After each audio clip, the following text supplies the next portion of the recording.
DZMM, kabayan program.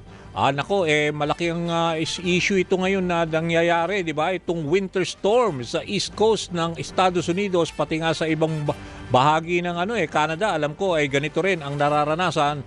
At kung nakikita nyo yung mga social media ng ating mga kababayan sa East Coast, lalo sa New York, Pennsylvania, yan sa pati Texas, New England, talaga namang grabe at sobra naapektuhan din pati mga negosyo at saka yung pagpasok nila sa kanilang mga tanggapan.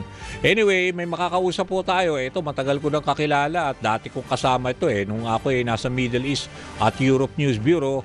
Presidente na ho siya dyan sa Lititz, sa Pennsylvania, sa Amerika. Walang iba kundi si Cherry Lambatin Perry. Cherry, good morning. Si Danny Buenafe, kakabayan. Magandang umaga po, Kabayan Danny, at sa lahat ng mga tagapakinig ng programang Kabayan sa Pilipinas, sa Amerika, at sa buong mundo. Kamusta po kayo? Ikaw, ang kakamustahin ko dahil matagal ka nang no hear, no see. Anyway, nakita ko yung mga post mo kasi, grabe, no? Ang yelo na nararanasan nyo dyan.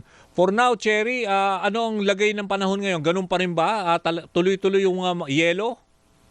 Yung yelo po tuloy-tuloy So ligtas naman po kami dito pero matindi ang epekto ng snowstorm makapal pa ho yung niebe at maraming road closures at nagpapatuloy ang clean up So sa araw na ito po wala kaming pasok, walang trabaho, walang school at remote classes at dahil napakaginaw po at hindi ligtas bumiyahe Kaya yung delikado po talaga yung sleet na tinatawag So yung sleet na ito ay hindi po ito yung malambot na snow Ito yung matigas at madulas Madulas, delikado. kapag naipon ng sleet sa kalsada nagiging manipis at pero napakadulas na layer ng yelo So tinatawag po natin itong black ice kaya mukhang basa lang siya sa kalsada pero madulas. Kaya mataas ang peligro po ng sa senior citizen, delikado, 'di ba? Cherry, pag naglakad ka at nadulas ka. Peligro sa pagmamaneho at paglalakad. Kaya po lahat ng mga residente pinapayuhan po na manatili muna sa loob ng bahay hangga't hindi pa natatanggal ang mga ice sa mga daanan. So ngayon po sa aming Filipino community dito sa Pennsylvania So nabanggit nyo Lititz Lititz po ay isang borough dito sa Lancaster County. So nasa South Central Pennsylvania po kami dito sa East Coast. So ang Lititz sa Lancaster po ay malapit po sa kumbaga 3 hours na biyahe mula New York City at 2 oras kalahati naman mula sa Washington DC. So kumbaga nasa gitna po kami kaya yung mga Filipino community po dito naman ay maraming mga organizations na aktibong sumusuporta sa ating mga kababayan Cherry, lalo na sa mga pagkakataong ito. Opo. Cherry, tanong ko lang Pali, ilang araw na yung sinasabi mo dahil walang pasok, pati sa eskwela, walang pasok. So pang ilang araw na to ngayon, Cherry? Sa ngayon po kasi nagkataon po Sabado po ng gabi nangyari yun 24 at 24 ng Enero tapos Sabado tapos Linggo So tumindi po nung Linggo ngayong Lunes ngayon po kami walang pasok maaaring bukas din dahil ngayon nabasa ko yung advisory mula sa Police Department sabi bagamat tumigil na ang pag-ulan ng snow at passable na ang karamihan ng kalsada, ngunit nananatili pa rin po na snow emergency declaration habang patuloy na nililinis ng public works ang mga ruta mula sa snow at ice. Kaya talagang mahigpit pa rin po na pinagbabawal na kung maaari na huwag lumabas ng mga tahanan. Cherry, itanong ko lang, malaki ba yung Filipino community dyan sa lugar nyo, dyan sa Lititz na yan? Malaki ba? Marami rin Pilipino kakilala? Opo, maraming mga Filipinos. Karamihan ba mga nasa medical sector, mga nurses, ganon? Opo, sir. So, Hmm. dito po kasi may mga hundreds din po kami dito, no? Ganun ba? So, ganito po, Oh. ngayong umaga, kaninang umaga, so nakapanayam ko yung mga ilang mga kababayan natin. Hmm. So, kasama dito yung Philippine American Association of Central PA. Hmm. Meron din pong Filipino American Association of Philadelphia at Hmm. ganun din po sa Pittsburgh, no? At Hmm. yung tinatawag nilang Kapitbayan Filipino American Association. Hmm. But dito po sa aming bayan sa Lancaster, no, dahil ito Hmm. po ay isang county, no, Hmm. very active po yung aming Lancaster Filipino American Circle Ayun, okay, good. kung saan Oh. po, no, Oh. nakausap ko na mostly ng mga grupo, yan sila Cheryl Unrade, yung mga Hmm. sila Belinda, Oo. Annabel, no, Ano ang mga mga trabaho? Ano ano mga trabaho nila mga diyan? ano po sila, mga Nurses? nurses, no, mga Okay. doctors, Oo. physical therapists po ang majority, no, dito. Nasa Oo. ospital sila nagtatrabaho Oo. at saka po marami ding mga guro na kagaya ko at mga Okay. professionals, no. Cherry, tanong ko lang. Tapos may Sorry mga oh, math Cherry. teachers, chemistry Oh. teachers, ganun po. Tanong ko lang, Cherry, no, dahil medyo mabilis yung oras natin. Yung tungkol dyan sa Opo. ilang bahagi kasi ng Estados Unidos, lalo dyan sa East Coast, nagkaroon ng matinding brownout o yung nag-blackout, no? Diyan pa sa area ng Pennsylvania, wala naman kayo nararasang ganyan? Power failure? Ah, Oh. Base po doon sa mga nabasa ko, Hmm. kabayan, wala naman pong mga power outage dito, no? Okay. So, ang ano lang, nakaantabay lang po yung mga kababayan namin Hmm. dito. So, meron po kaming Oh. ginawang parang group chat, no? Parang Okay, good. emergency Oh. check-in, you know. So, Oo. lahat po ng mga kababayan natin, tinitiyak namin na ligtas ang bawat pamilya. Ayun, okay. So, kamustahan po, no? Parang Okay. continuous po yan. Tapos may mga ibang mga kababayan tayo na nag-iisa lang din na namumuhay. Yun. So, tinutulungan po sila. Tapos kung sakali man na may power outage, meron na pong mga volunteers na Okay. Oh. natutulong. Cherry, Ganun po. bali, 'di ba pag lumalabas, lalo na may mga ano yan may mga chain, 'di ba? Kinakadena yung mga gulong, hindi basta-basta lang kasing gulong 'di ba? Dudula, sabi mo nga black ice yan. Naranasan ko na Opo. yung mga ganyan. So, hindi basta-basta, no? Para lang doon sa mga nakikinig sa ating ngayon na hindi pa nakakapunta na siguro sa mga ganyang area na may yelo, Opo. may niebe, Mhm. ganyan, 'di ba? Ang sitwasyon na talagang kailangan Opo. special kind of tires na naka-chain, tama? Opo, tama po. Mhm. Tama po. Dahil delikado talaga, no? Hindi po Dudulas, biro, no? pwede ka madulas, oo. Oo, talaga kaya parang Oo. sinasabi, walk like a penguin. So, yun yung kaya Oo. lang kasi napaka ano po Oo. madulas talaga. Oo. So, parang hindi wise na lumabas ng bahay. Mhm. So, kaya po talagang Hmm. pinaghihigpit, no, na sa advisory na Mm. kami ay lumagi lang sa aming mga tahanan. Pero meron Yun ba po. kayo sharing contact din like say konsulado ninyo just in case sa New York? Alam ko malapit lang. Mamaya makakausap ko rin yung Consul General natin doon. Kung ano Opo. yung mga let's say advice, ano ba ang binibigay sa inyo na para somehow mapayapa at walang masaktan o whatever o aksidente sa ganitong klaseng Mhm. panahon. Sa sa ganito po mga pagkakataon, ano, so Mm. o kung minsan talagang tinitingnan din namin yung Oo. mga advisory mula sa Sa konsulado. consulate natin mula Oo. sa New York Oo. malapit din dito. Yes. Meron din tayong embassy sa Sa Washington Washington. DC. Yes. Kaya ang maganda po sa location namin, nasa gitna kami. Ah, So, pero po importante kasi yung mga advisory mula sa Police Department, okay. mula po sa mga weather, yung mga talagang national na Mm. mga advisory. Pero Police Department po, yun talaga ang tinitingnan namin. Kasi yung Mm. sila ang nagbibigay at nagli-lift din ng mga snow emergency, ng mga declaration. Kaya doon po kami nakatutok talaga. Okay. Kaya ganito naman po, ang maganda naman kasi po may kababayan tayo dito si Giovanni Tableso, no? Mabanggit ko Sige, na sige, lang, no? sige, please. Siya po isang chemistry teacher, nakakatuwa dahil siya po ay nagpo-post ng mga maikling videos para Okay. gabayan ng ating mga kababayan. Halimbawa, yung mga tamang hydration, yung mga pagkain na masustansya Mm. o paanong gagawin, no? Kung ikay magsha-shovel at dapat naka-proper winter gear ka, pati yung sapatos, no? Mm. So, yun, ay importante yung nagkakamustahan po kami, nagche-check kami ng mga kapitbahay, kaibigan, lalo na yung mga senior citizens po namin dito, no? So, ganun po, talagang bayanihan, kagaya nga ng mga Amish din, no? Kasi itong Lancaster County po, kung bakit ito po ay isang community ng mga Amish, no, marami po dito, ganun din sila, parang bayanihan din, so parang nakakatuwa. Good. Oo. Kaya yun Okay. po, kami naman talagang continuous yung communication namin sa isa't isa. Pero ngayon, Cherry, sabi mo kasi abnormal yung takbo ng 'di ba, panahon, at saka talagang mahirap lumabas, kanselado klase, Opo. kanselado ang pasok. Yung mga tindahan, yung mga basic commodities na available naman, nakakabili naman kayo o sarado?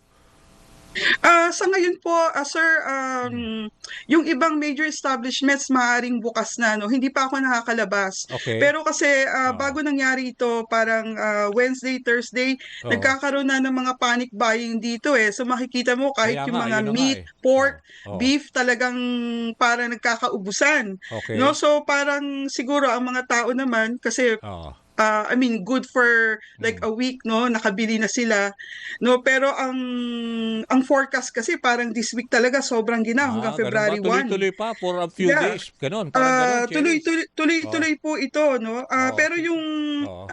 humupa na po yung pag-ulan ng snow.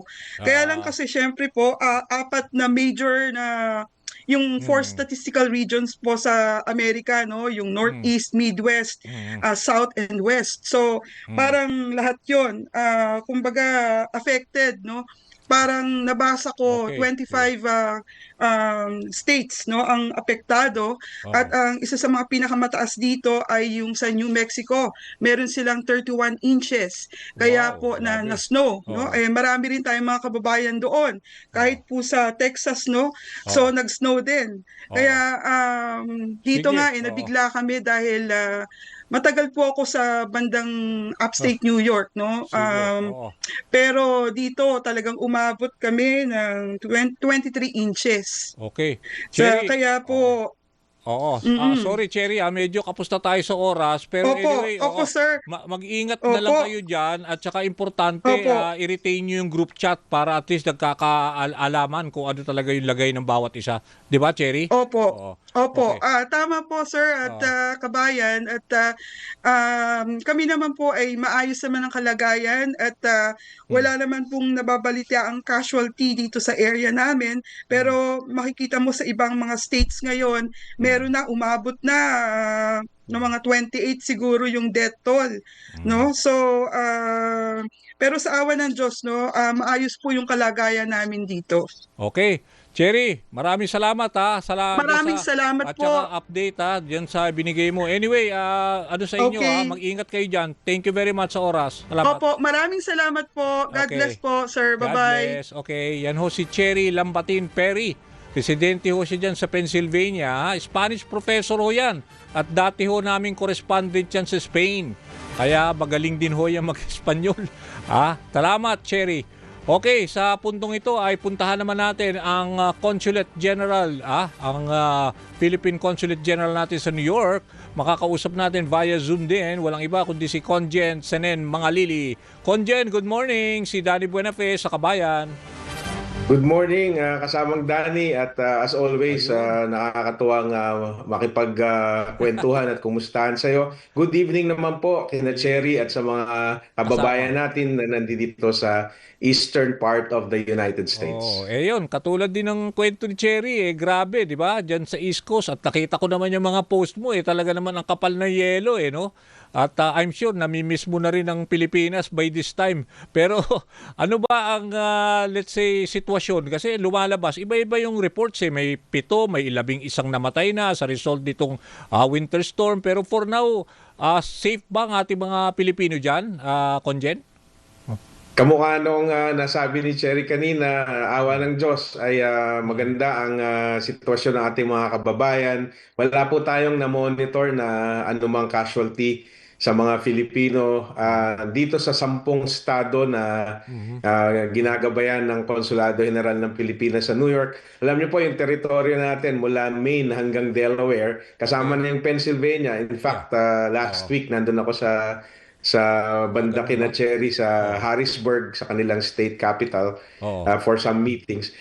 Minonitor po natin over the weekend kasi bumagsak yung yelo ng Sabado ng gabi, Weekend, yun ang araw, weekend daw yung Tapos, snow. And then the whole Sunday ay tuloy-tuloy ang pagbagsak niya. Kaya dito po sa New York ay for the last 5 years, this is the highest snowfall recorded. ganun ba? Almost 1 foot ang taas niya.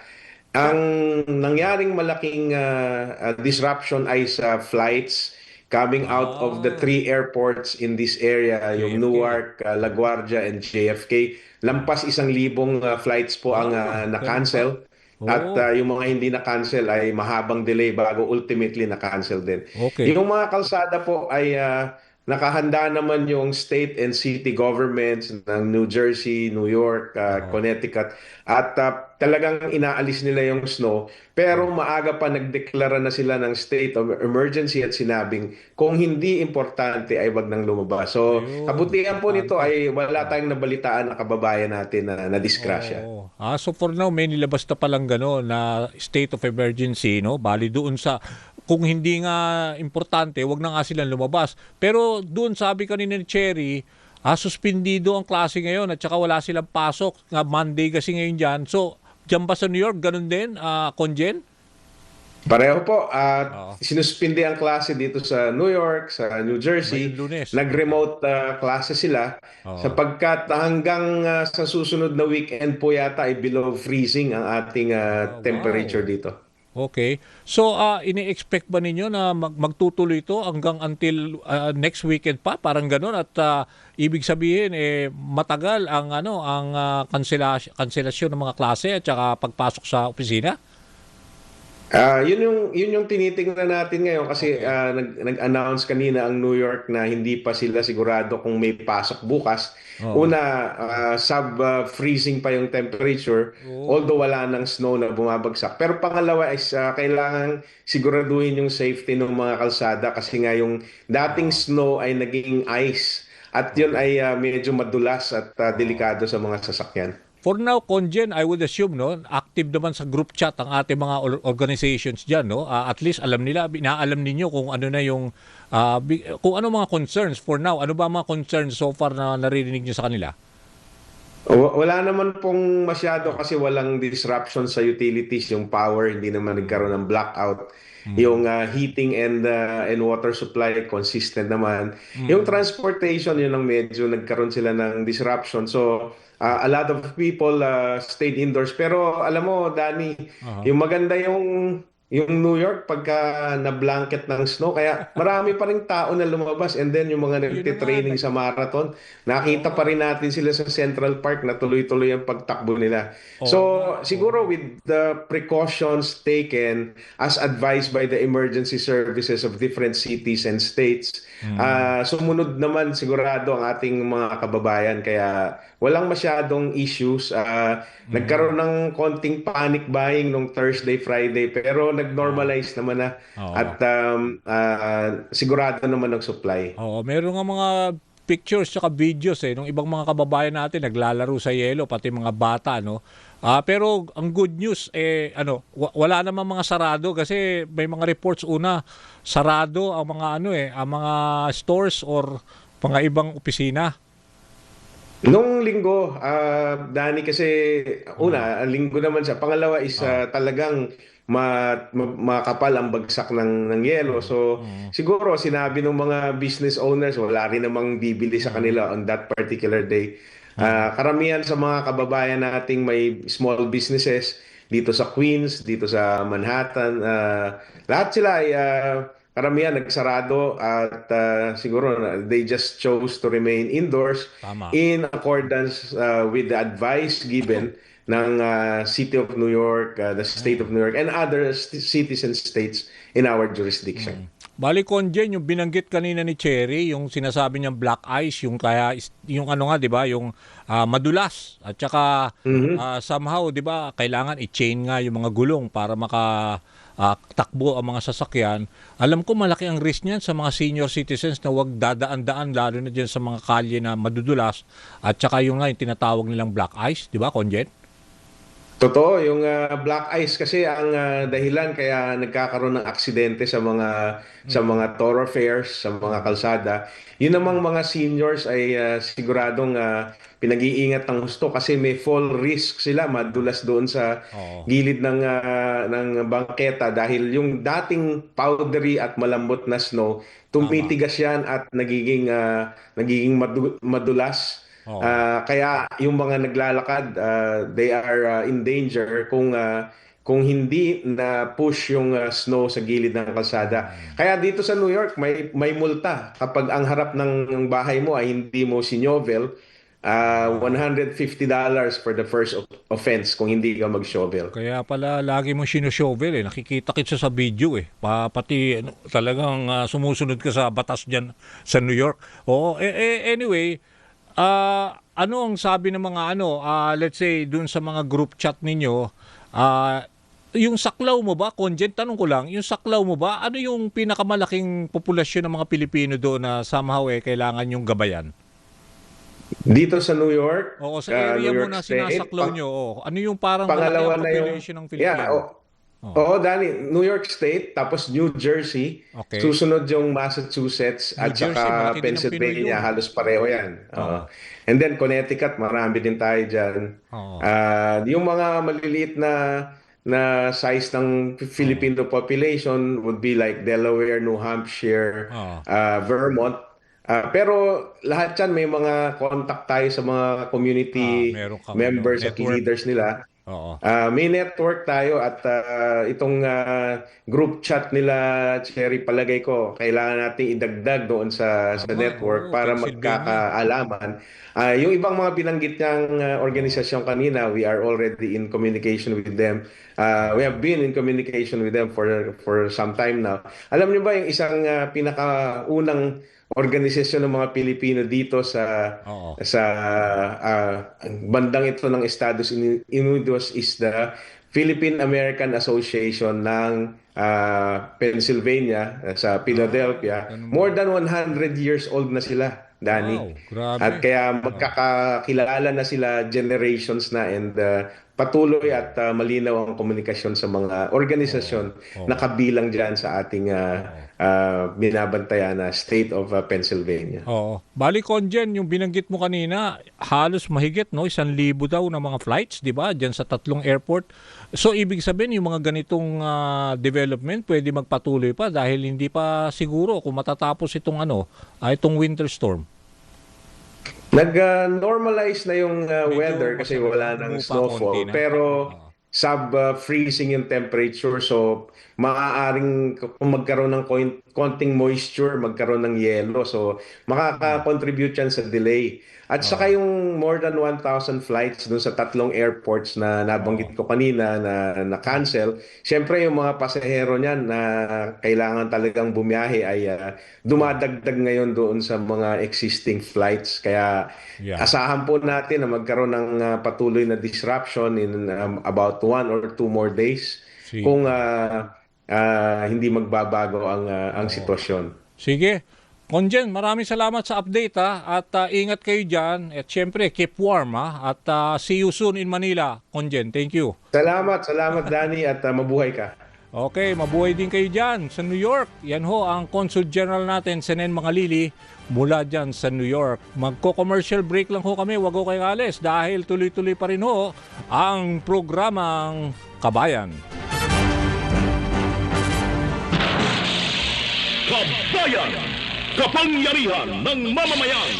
Balita at talakayan! Basta AM!